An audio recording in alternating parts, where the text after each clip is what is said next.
السلام عليكم ورحمة الله وبركاته. أهلا بيكم في فيديو جديد على قناة إبداعات ندى.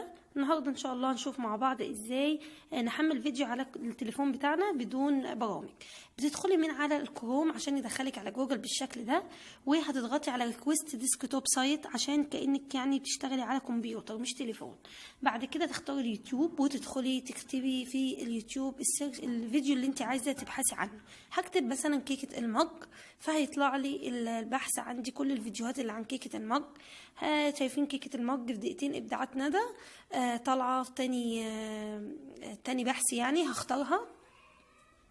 بعد كده بعد ما اختارها هتظهر عندي الرابط ظهر فوق في محرك البحث فوق، فانا ابتدي اتعامل مع الرابط اللي قدامي ده. بقى همسح كل الاضافات اللي قبل كلمة يوتيوب بحيث ان الرابط يكون بادئ بيوتيوب، وهبتدي اضيف حرف الاس اس.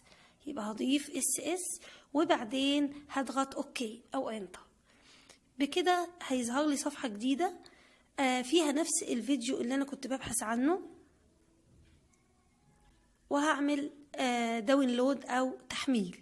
طبعا ممكن تكتبي انت في الرابط في السيرش فوق اي رابط فيديو انت عايزاه من غير ما تدخلي تعملي سيرش. انت لو عندك الرابط بتاع اي فيديو هتدخلي تكتبيه فوق في محرك البحث على جوجل، هيطلع لك الصفحه دي برضو، وتضغطي قبل يوتيوب اس اس وهيطلع لك نفس الطريقه. زي ما انتم شايفين الفيديو بيحمل عندي اهو. ادي الصفحه زي ما قلت اهي اللي هيدخلك عليها، وادي الفيديو بيحمل عندي، ما بياخدش وقت خالص، وهتلاقيه تحمل على الجهاز. هتدخلي على التحميلات او داونلود هتلاقي الفيديو موجود. كده انتهى عندي الفيديو من التحميل، وقال لي داونلود كومبليت. هدوس عليها هيدخلني على الفيديو، وبكده الفيديو موجود عندك على التليفون بتاعك من غير ما يكون عندك برنامج تحميل.